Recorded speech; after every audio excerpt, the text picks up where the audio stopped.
Dia nggak ngomong ini, ya Allah, aku kan sudah wiridan, kenapa masih diuji?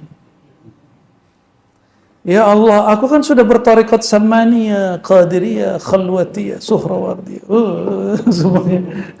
Kenapa masih aku gagal bekerja? Oh, berarti dia salah paham itu. Bertarekat gak begitu, ya. Ya Allah, saya sudah zikir sholawat, kok masih jomblo? Cobaan ujian dalam pengertian tauhid awam itu menyeramkan.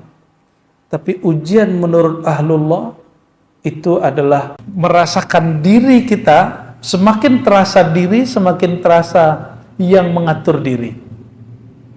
Jadi Allah itu gak usah diteorikan di luar diri kita, cukup dirasakan dari dalam diri.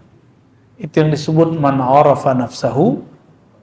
Siapa yang merasakan dirinya, semakin dalam dia merasakan siapa dirinya, semakin dekat dia kepada Allah yang menciptakan dirinya. Untuk teman-teman yang menonton kajian ini, jangan lupa bersalawat kepada Nabi kita Rasulullah Muhammad sallallahu alaihi wasallam. Allahumma salli ala Muhammad wa ala ali Muhammad. Mengenai takdir, ya. Istilah takdir yang digantung mu'allaq bahasa Arabnya. Jadi belum terjadi. Ada takdir yang mubram. Bapak itu sukunya apa, Pak?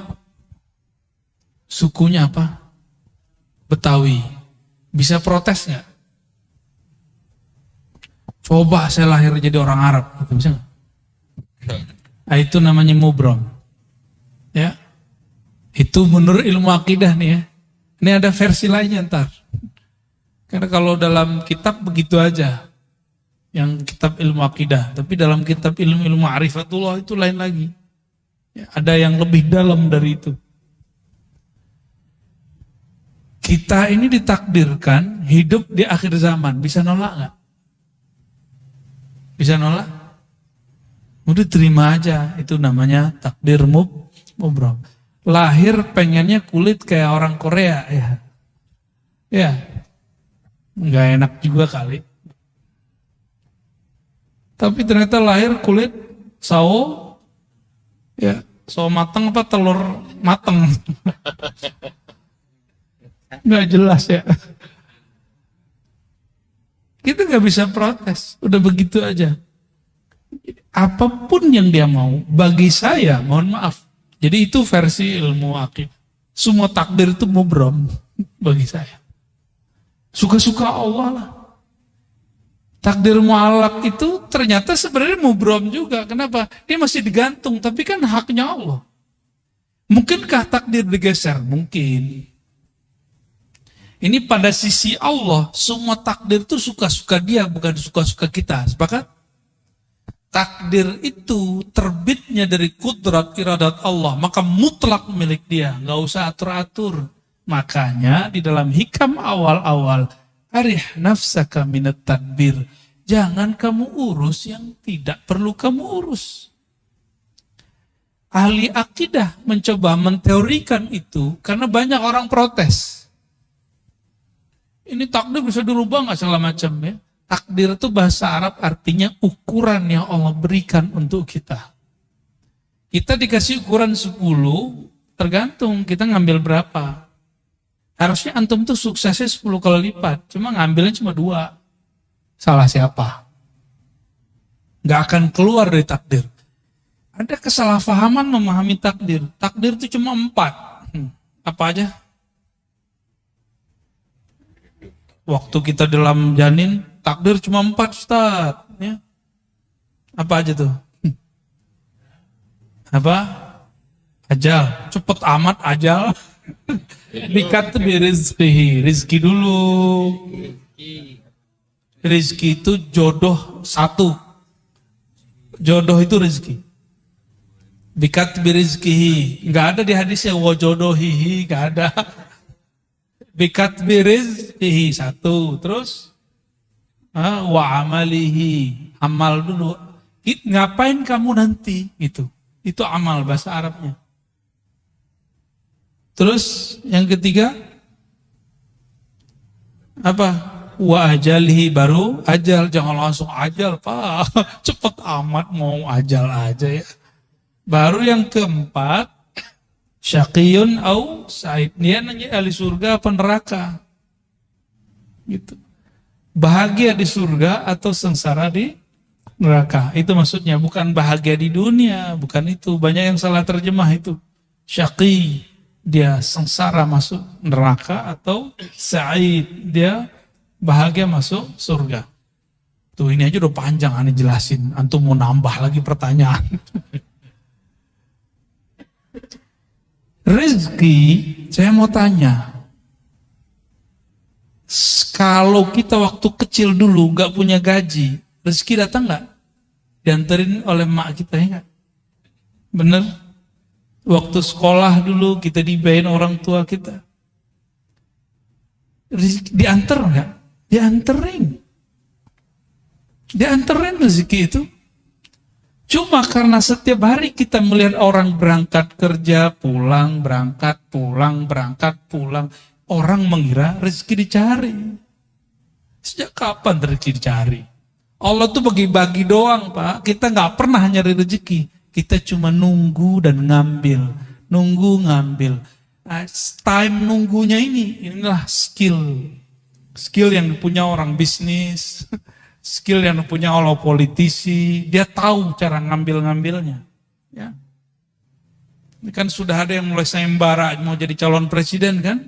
Kita nggak tahu dia sesuai nggak langkahnya dengan sebenarnya calon harus begitu apa tidak. Kita nggak tahu. Seperti orang pebisnis, dia tahu kapan dia harus ngambil. Yang main saham, dia tahu kapan harus mau beli, mau jual. Itu skill. Nah, skill itu yang mahal, itu pemberian Allah dan dilatih. Kita rezeki, Allah kan bagi-bagi. Ya. Maka kalimatnya, perintahnya bukan cari rezeki. Ibtaghi fima atakallah darul akhirah. Yang kamu carilah akhirat. Nggak ada suruhan cari dunia. Wala tansa nasibaka minad dunya. Tapi jangan lupa duniamu. Cuma begitu. Kalau kita balik. Dunia akhirat harus 50-50 bro. Ente ini udah gila belajar agama. Tapi dari dulu sampai sekarang hidupnya begitu-gitu aja. Katanya adil. Gak begitu cara memahami ayat-ayat Allah. Kita kerja, kalau ada akhirat di situ, mungkinkah orang-orang itu korupsi? Orang yang mengakhiratkan kerjanya, dia jujur kerjanya. Tentu ibadah tuh. Orang yang niat ketika bekerja, dia ingin menafkahi keluarganya, ingin bantu orang sekitarnya. Maka orang itu dihitung ibadah. Itu yang disebut mencari akhirat. Tapi jangan lupa bagianmu di dunia. Jadi kita juga harus saving untuk diri sendiri dan keluarga. Itu maksudnya. Jangan dibalik. Carilah dunia. Jangan lupa akhirat. Nah, nggak tahu nih ayat baru ini. Saya boleh sebut tuh ayat-ayat setan. Itu ayat setan, Pak. Da'inya da'i setan itu. Nauzubillah min dzalik. Allah bilang cari akhirat, dia bilang cari dunia. Setan gak tuh? Mohon maaf nih. Kan da'i itu dua aja. Da'i ilallah sama da'i ila ghairillah. Da'i kepada Allah atau da'i kepada selain Allah. Dua aja da'i. Da'i artinya orang yang mengajak. Orang yang mengajak pulang kepada Allah, mengenal Allah, atau orang yang mengajak kejar selain Allah. Dua aja. Jauh-jauh ke Ka'bah minta fulus. Aduh ya Rabb. Jauh-jauh ke Ka'bah minta rezeki, minta jodoh. Boleh sih gak apa-apa. Cuma kayaknya buang-buang duit. Kalau minta jodoh ke sana, mending lamar orang langsung enggak. Langsung beres tuh, emang pesta-pestanya lumayan tuh ya. Sekampung gak habis tuh. Kecuali antum di gedong ya, lain cerita.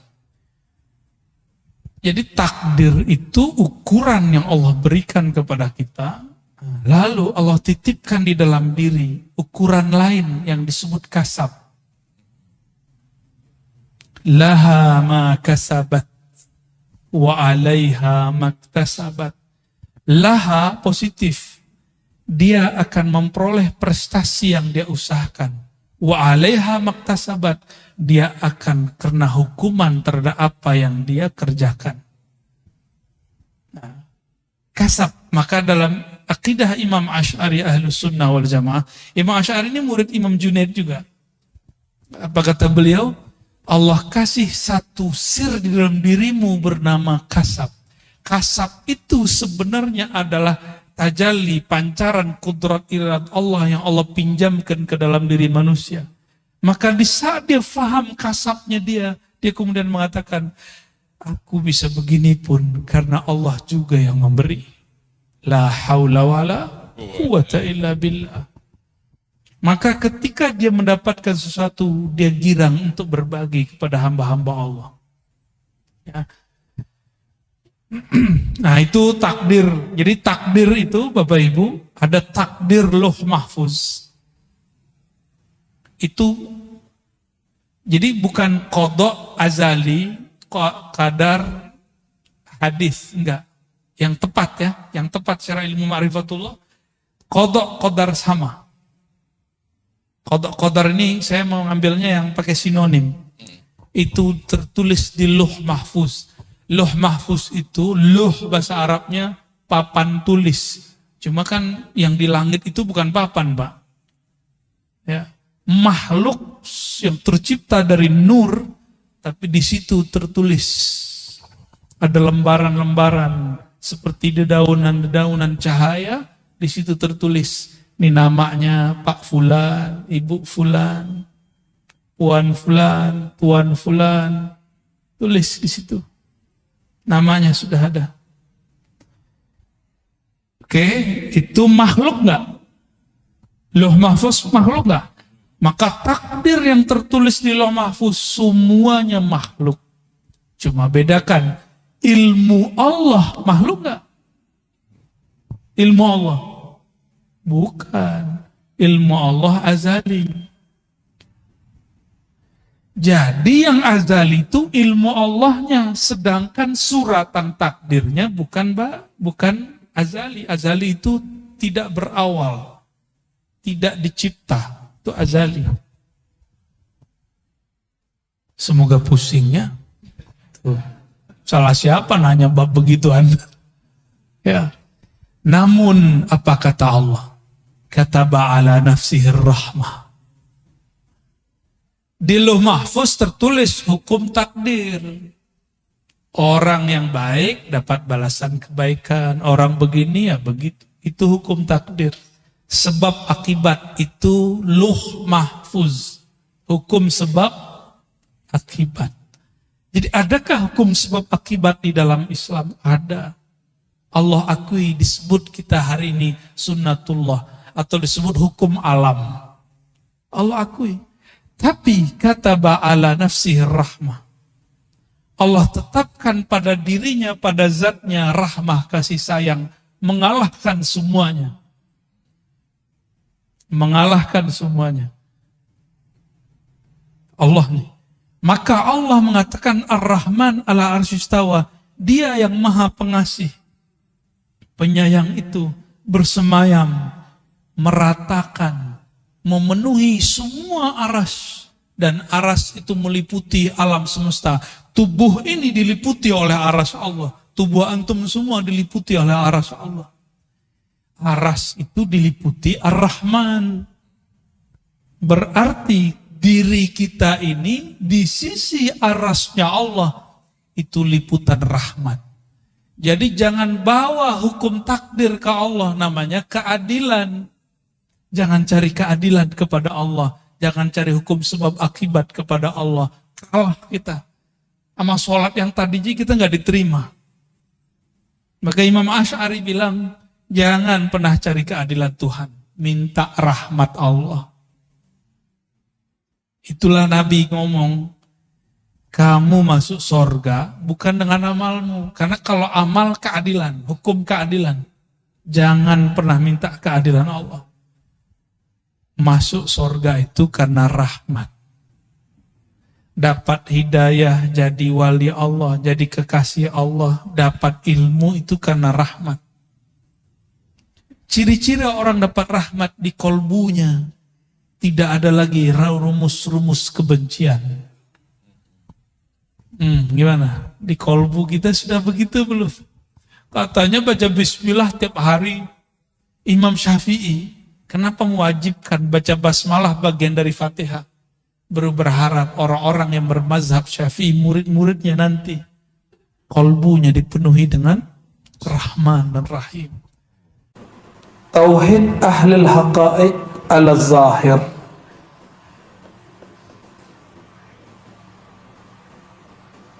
Ini kalau saya menyebutnya tauhid para salik. Kalau yang pertama tadi masih ada raghbah war rahbah. Ya. Jadi kalau tauhid awam biasanya pakai ngancem. Was lo kalau nggak sholat gitu. Itu ngancem. Itu tauhid orang. Kalau tauhid orang yang salik diajarin jangan sholat mengharap surga, juga bukan jangan meninggalkan maksiat takut neraka, boleh.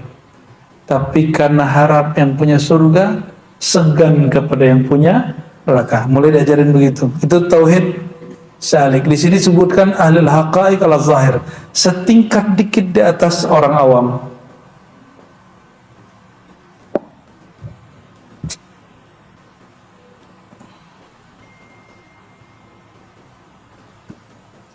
Sudah mulai begitu belum? Berarti sudah mulai salik. Kalau nggak turun kelas lagi. Ya, kenapa zikir? Supaya tenang. Lumayan, itu salik.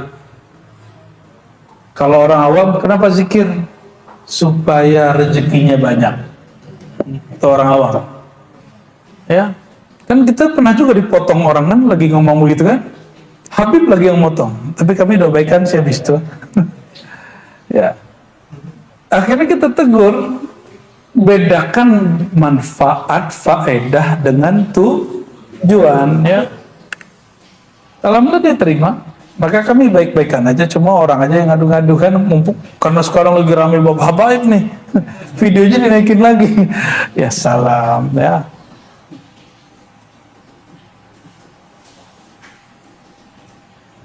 Antum zikir ingin melihat nur di kolbu, itu level 2 tuh, lumayan salik lah. Lumayan lah itu. Ingin ngerasain ada energi gitu, lumayan lah tuh. Udah mulai naik tuh tipis-tipis ya. Sudah mulai naik sedikit.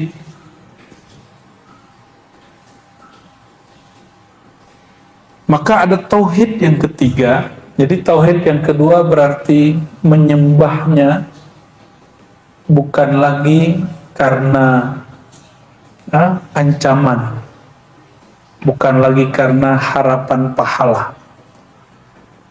Itu tauhid salik. Tauhid yang ketiga menurut beliau, ayyakunal abdu bisirrihi wa wajdihi wa qalbihi ka'annahu qa'imun baina yaday Allah azza wa jalla tajri alaihi tasarifu tadbiri. Coba perhatikan, seorang hamba bertauhid ini secara khasah, yang tingkat level tertinggi menurut beliau nih, dia bertauhid dengan sirnya, dengan rahasia di dalam dirinya dan kolbunya, seakan-akan dia merasakan berada di hadapan Allah dan mengalir dalam kehendak Allah. Tajri alaihi tasarifu tadbiri.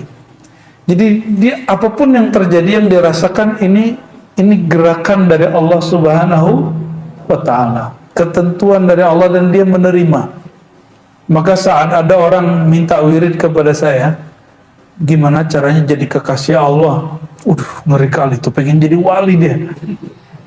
Aduh, yang gampang kan pakai hadis tuh. Ya, apa kata Nabi SAW? Lam yazuk ta'mal iman man lam yakun radiyan billahi tabaraka ta'ala. Ya, man lam yarda billahi tabaraka ta'ala. Tidak merasakan manisnya iman kalau orang tidak ridha. Maka saya kasih wirid raditu billahi robba. Baca anak-anak TK itu, anak-anak kecil itu. Ternyata itu asbab orang jadi wali. Asbab jadi wali, dia mesti ridha kepada ketentuan Allah kepada dia. Ridha itu berarti nggak boleh sedih. Ya, kalau sedih ya nangis, sakit ya jerit gitu. Tapi batin dia tidak menolak, batin dia terima. Dia nggak ngomong ini, ya Allah, aku kan sudah wiridan, kenapa masih diuji? Ya Allah, aku kan sudah bertarekat samaniyah, qadiriyah, khalwatiyah, suhrawardiyah, semuanya. Kenapa masih aku gagal bekerja? Oh, berarti dia salah paham itu. Bertarekat gak begitu, ya. Ya Allah, saya sudah zikir sholawat, kok masih jomblo? Lah apa urusan? Ya, aqul lakum ayyuhal ikhwah, ya, saya sampaikan kepada antum. Orang yang cinta pada Allah dan Rasul, kalbunya gak pernah kesepian. Gak pernah kesepian. Orang yang cinta Allah, cinta Rasul, kalbunya gak pernah kesepian. Yang sepi telinganya sama matanya. Kok gak ada teman gitu kayak Nabi Adam kan? Di surga kan indah, tapi nggak ada teman. Maka Nabi Adam menggumam, ya Allah, bergumam, sepi bener di surga. Ketiduran. Surga kan nggak ada tidur, maka dijadikan tidur itu berkah bagi Nabi Adam. Maka surga pun asbab nikmat beliau. Jadi seandainya di surga itu nanti ada tidur, tidur itu bukan kekurangan kematian, tapi bagian dari nikmat. Tapi insya Allah nanti nggak ada kok. Nggak ada lagi tidur nanti di sorga. Mumpung masih di dunia nanti tidur ya. Allahumma sholli ala sayyidina Muhammad.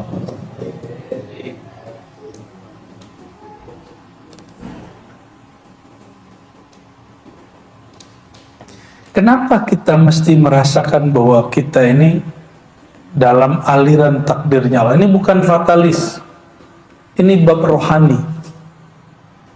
Ini bab rasa. Merasakan bahwa diri kita itu dalam aliran kehendak dan takdirnya Allah.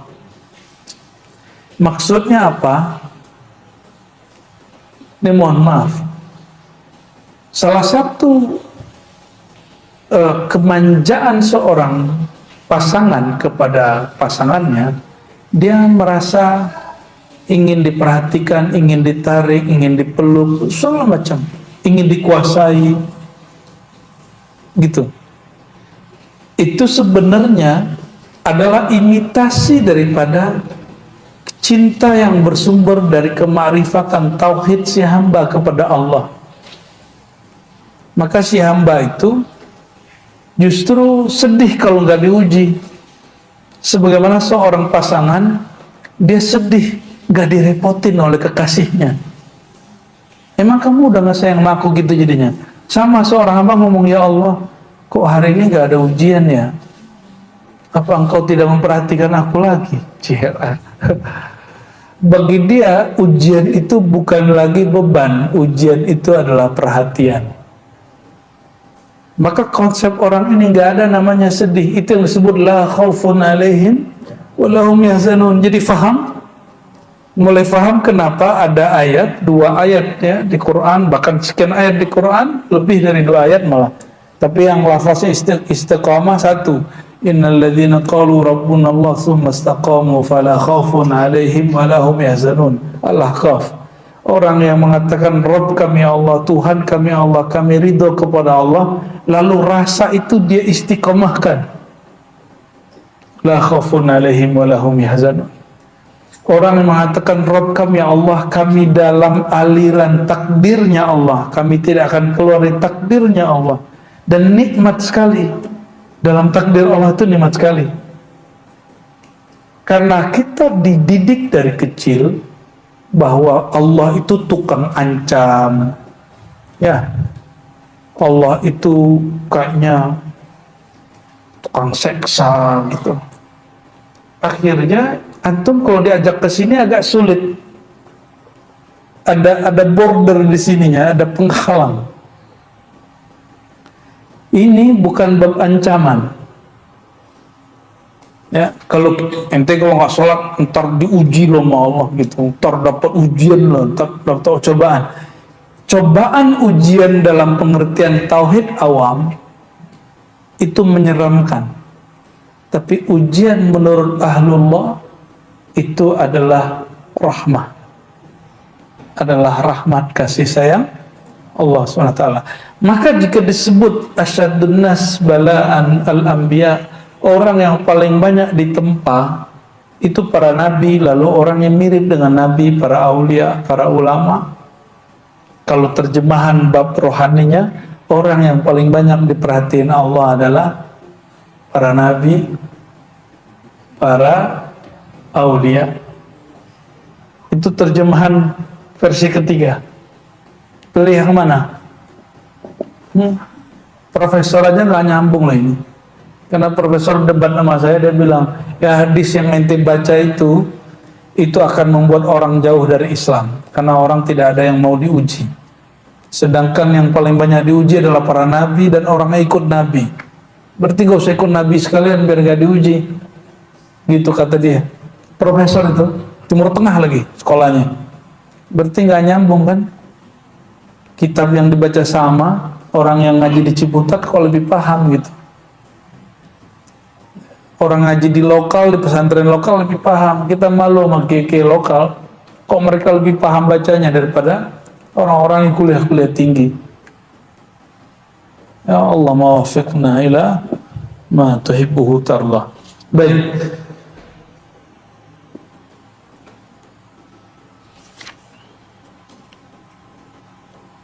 Ini ada kalimat Imam Shibli yang sangat membingungkan orang yang bingung, ya. Qala rajulun li Shibli.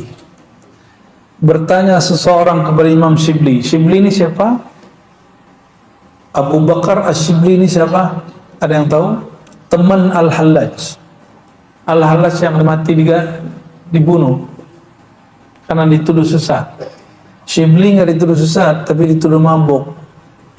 Imam Shibli murid Imam Junaid, Hallaj pun murid Imam Junaid. Imam Shibli memuridkan aqidah daripada gurunya, tapi kemudian dia diberi rasa sendiri oleh Allah. Dia ditanya tentang apa itu tauhid. Apa kata dia?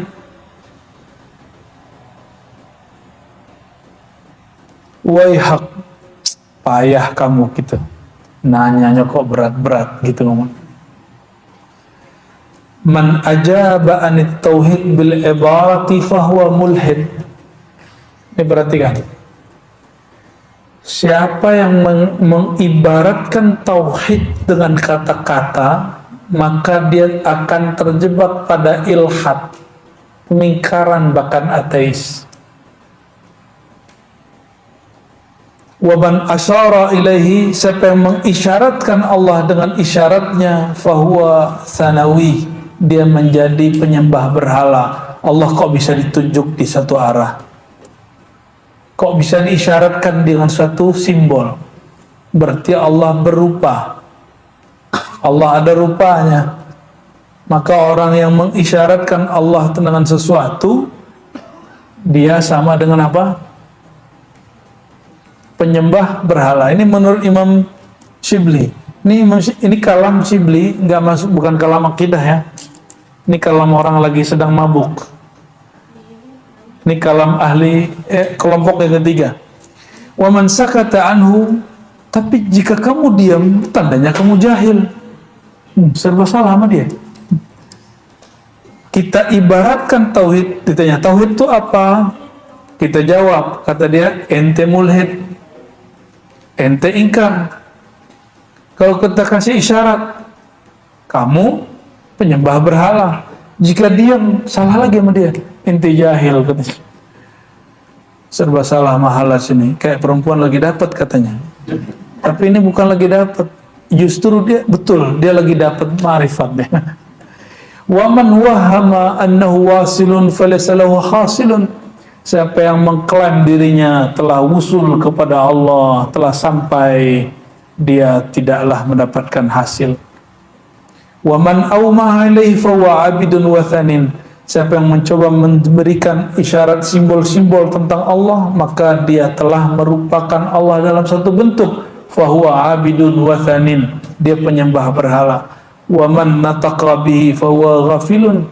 Siapa yang membicarakan tentangnya, dia berarti orang itu tidak merasakan kehadirannya. Wa man zanna annahu qarib. Ya, maksud dia apa nih? Jadi ente kalau baca subhanallah, bagi halat saat dia lagi ngomong gini, itu orang lalai. Allah kan nggak pernah lalai, nggak pernah hilang dari kita. Ya, yang mengatakan ya Allah, bantu kami ya Allah, berarti dia nggak ngerti Allah lagi bantu dia. Ini yang ngomong siapa? Ini tauhid versi orang majzub. Orang apa? Orang majzub ya begini. Maka halat ini mengambil kalam dia mesti waktu dia sedang sadar. Lalu ada kalimat wa man zanna annahu qarib fa huwa ba'id. Siapa yang mengira dia dekat kepada Allah, dia sebenarnya jauh. Karena sejak kapan Allah perlu kedekatan hamba? Wa man tawajad fa huwa faqid. Siapa yang merasa mendapatiku, dia mendapati kekosongan. Ribet kan ya orang begini? Diam salah, ngeklaim salah. Wa kullu ma mayiztumuhu. Ternyata maksud beliau sampai ke kalimat ini. Ini yang paling inti belakangnya. Wa kullu ma mayiztumuhu bi awhamikum wa adraktumuhu bi uqulikum fi atammi ma'anikum fa huwa masrufun mardudun ilaikum muhdathun masnu'un mithlukum. Semua yang kamu bedakan dalam pikiranmu, yang engkau dapat peroleh dengan akalmu, yang engkau ibaratkan dengan makna yang paling sempurna menurutmu, semua itu tertolak, dikembalikan kepadamu. Kenapa? Makna yang ada di kepala kita makhluk, bukan? Betul? Huruf-huruf yang kemudian kita rangkai jadi kata-kata tauhid itu adalah A, B, C, D. Itu kumpulan huruf-huruf yang menjadi kata dan kalimat. Itu makhluk, bukan? Allah makhluk, Allah khalik. Maka dia tidak bisa dipahami dengan kata-kata. Itulah akhir dari makna ayat lam yakun lahu kufuwan ahad. Itulah kenapa surat Al-Ikhlas ini sepertiga Quran.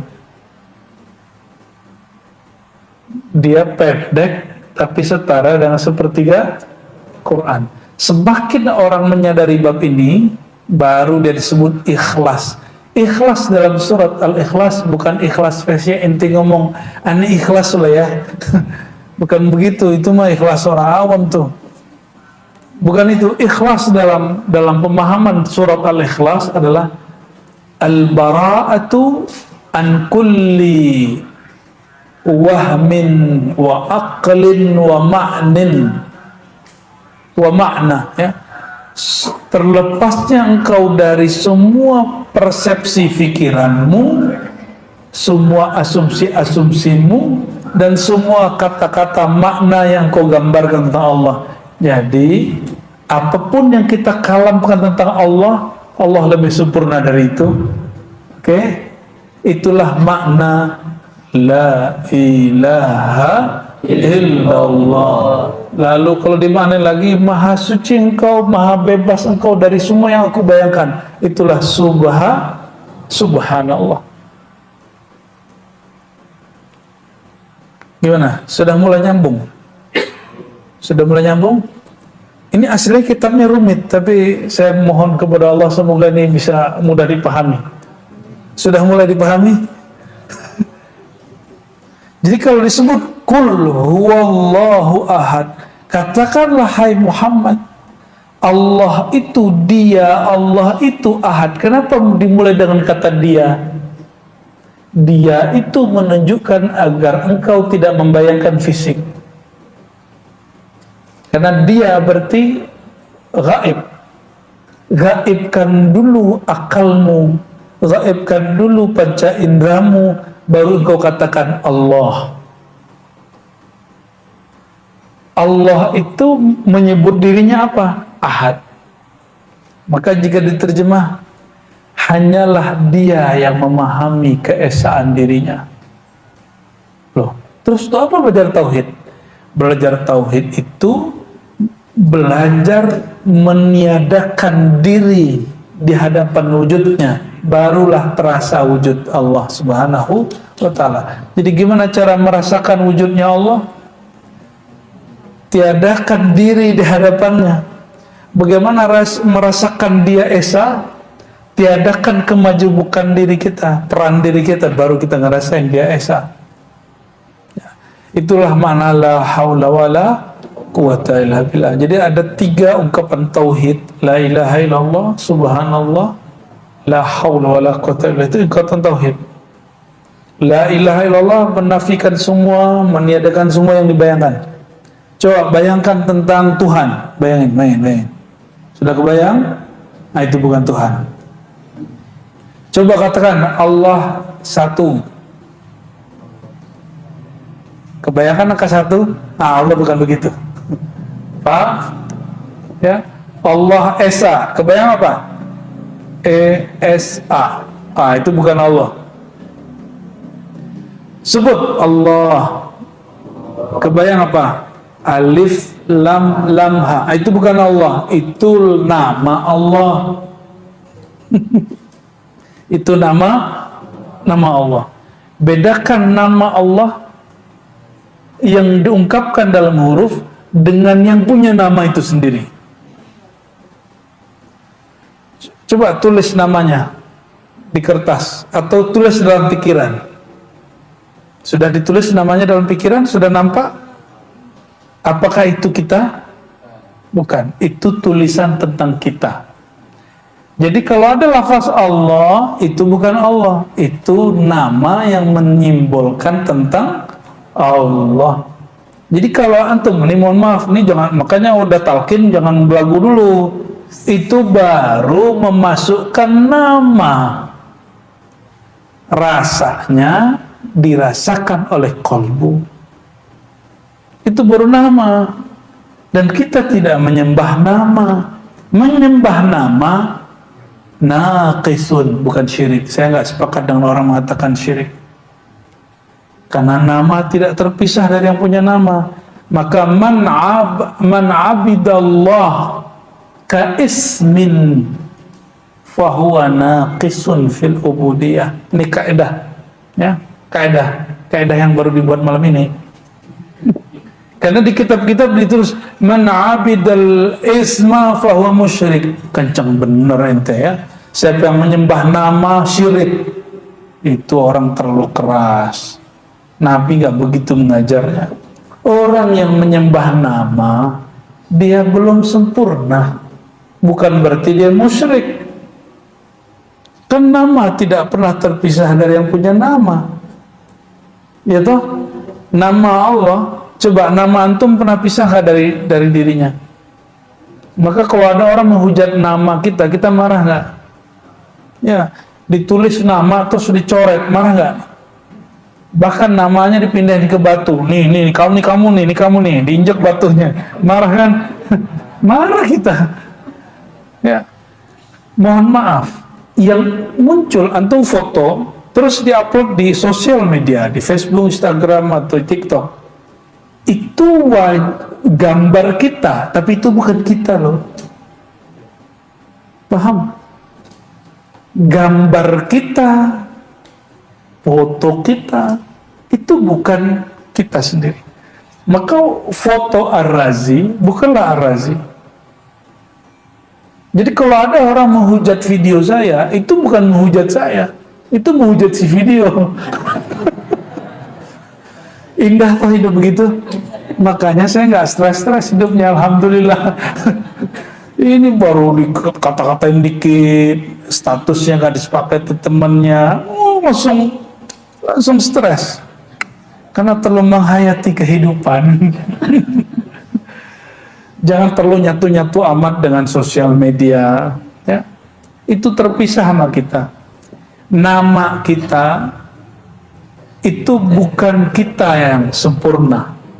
Dia hanya bagian dari diri kita dan dia bukan kita semuanya. Oke? Maka bayangan tentang Allah bukanlah Allah. Lalu Allah itu gimana? Habis bagaimana, habis bayangan-bayanganmu, habis semua asumsimu tentang Allah, engkau barulah diberi rasa bertuhan kepada Allah. Jadi tiadakan dirimu, tiadakan rasamu, habis rasa, habis semua, baru Allah kasih rasa dari dia. Habiskan persepsi tentang Allah, baru Allah beri persepsi tentang dia. Habiskan teori tentang Allah, baru Allah kasih teori yang benar tentang dia. Ya.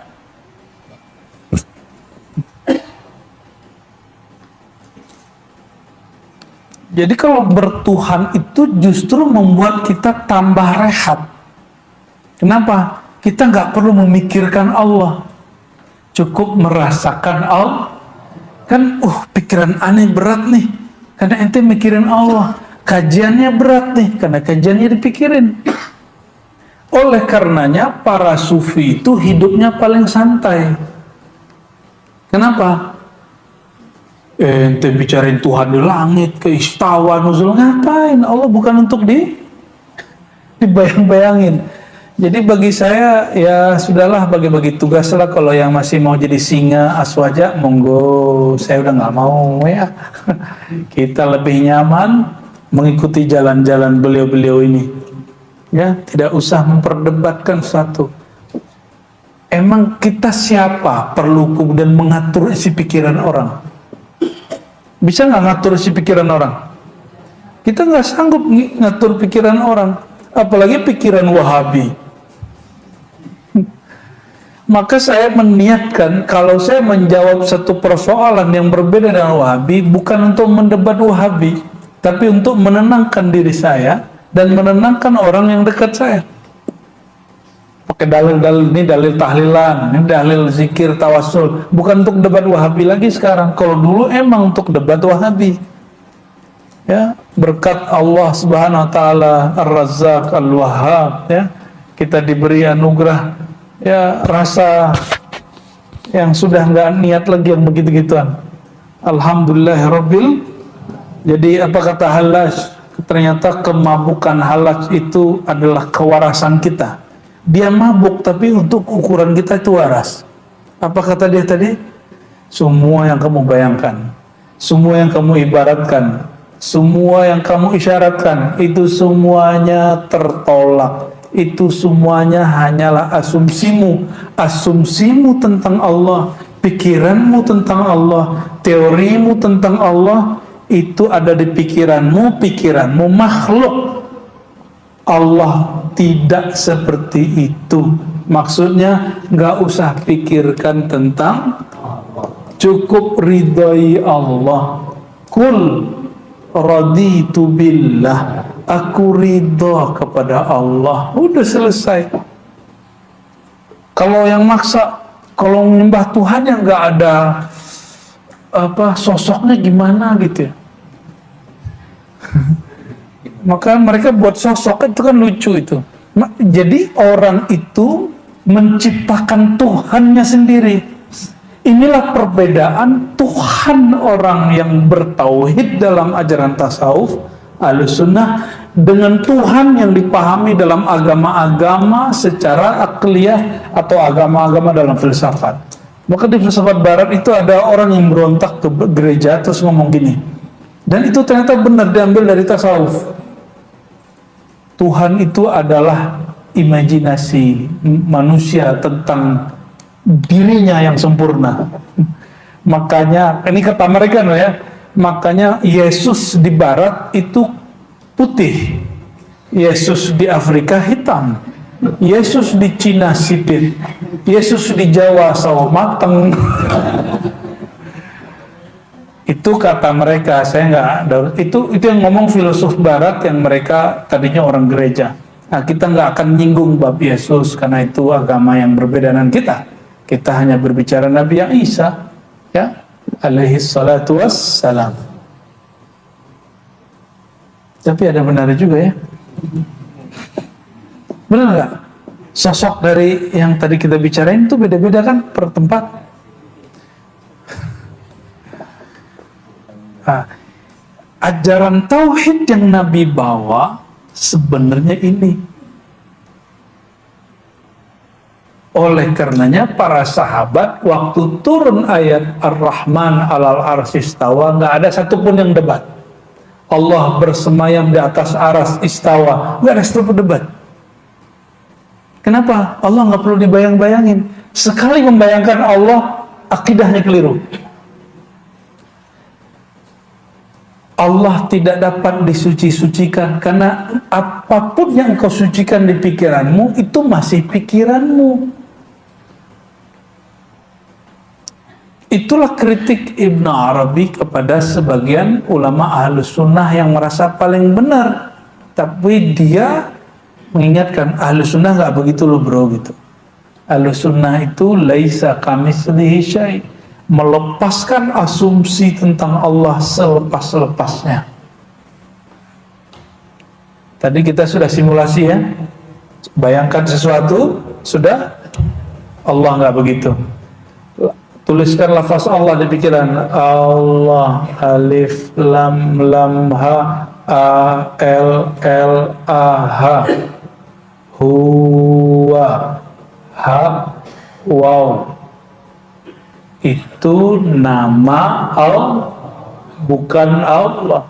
Nama yang antum gores di dalam pikiran.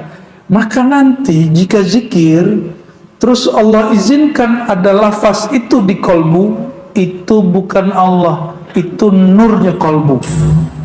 Ya, itu nurnya kolbu. Ya.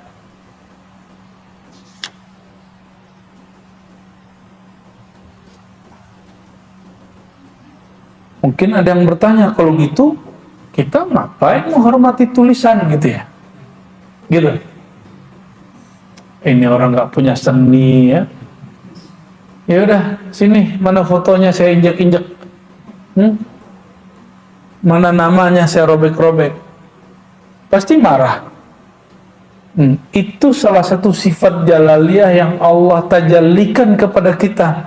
Makanya kita marah jika foto yang ada di Facebook itu, di Instagram itu, di TikTok itu kemudian di-unlike sama orang, dihujat sama orang.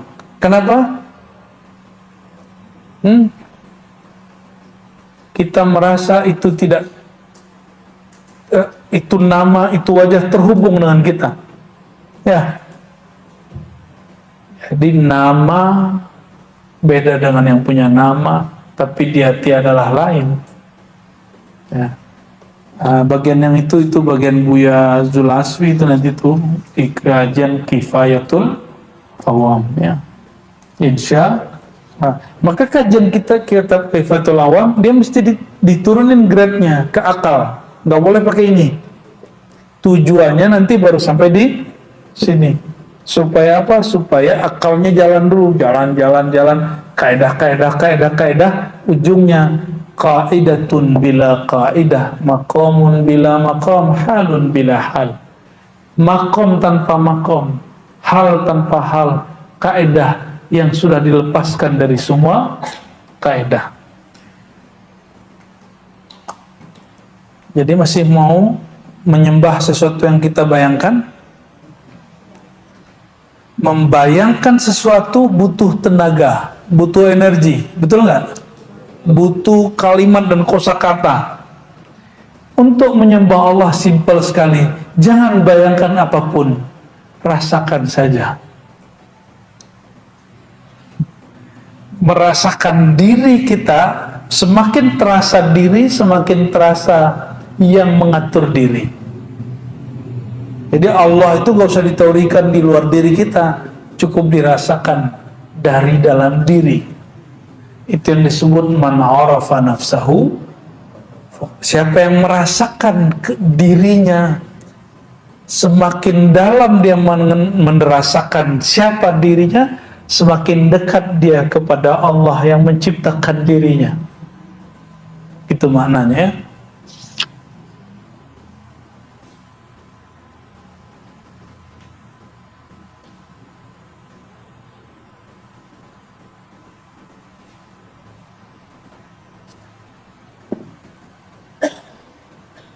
Nah, itu kaidah yang sangat luar biasa dari Imam Ash-Shibli. Masih kuat? Masih hot kepalanya? Udah berdarah-darah ini kayaknya nih. Harusnya tambah rehat otaknya, bener nggak? Ya, tolong jangan pikirkan lagi tentang Allah. Jadi kalau zikir Allah enggak begitu. Kita nggak usah, kepalanya nggak usah berat mikirin apa. Justru kalau zikir Allah itu rileks, karena semakin dia nyebut nama Allah, semakin dia terbebas dari semua asumsi. Oleh karenanya saya pastikan orang yang sering mengingat Allah, dia semakin rehat, semakin rileks, semakin bahagia, semakin tidak terbebani hidupnya. Walaupun ujiannya banyak. Ya, ujian itu kan kata-kata pencinta. Ya. Itulah rahasia kenapa Allah disimbolkan dengan Laila oleh penyair-penyair. Karena Laila itu gelap, gak usah dibayang-bayangin. Ya. Alhamdulillah hujan.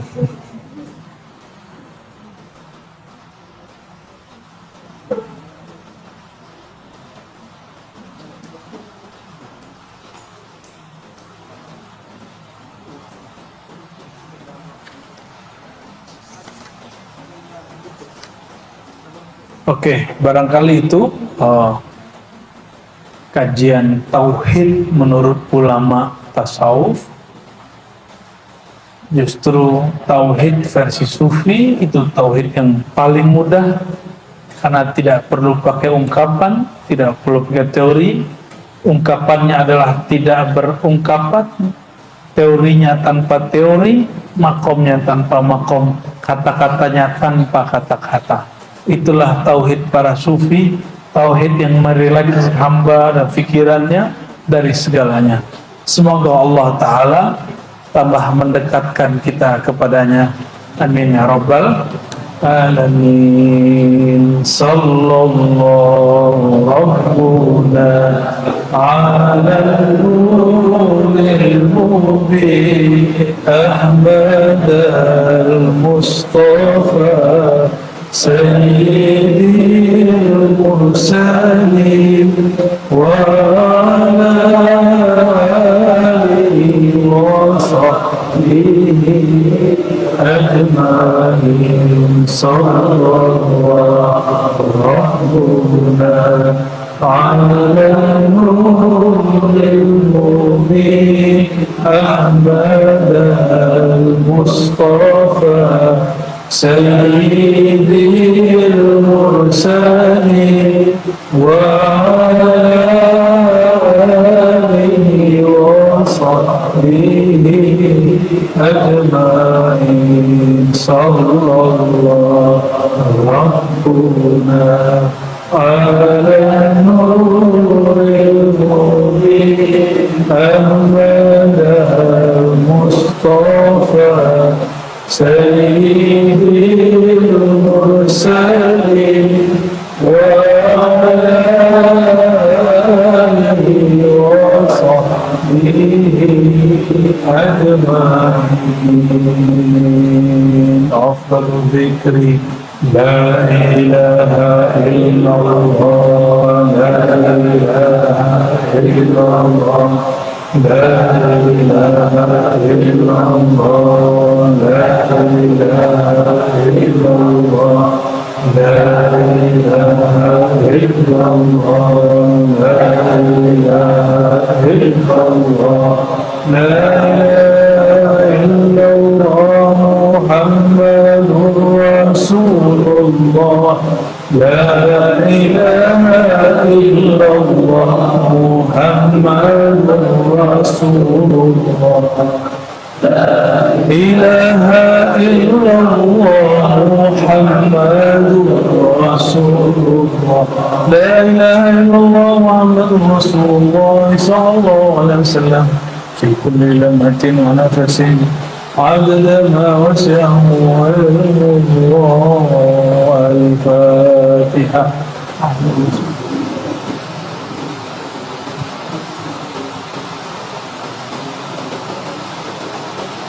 سبحان ربك رب العزة عما يصفون وسلام على المرسلين والحمد لله رب العالمين. Mohon maaf salah kurangnya. Assalamualaikum warahmatullahi wabarakatuh.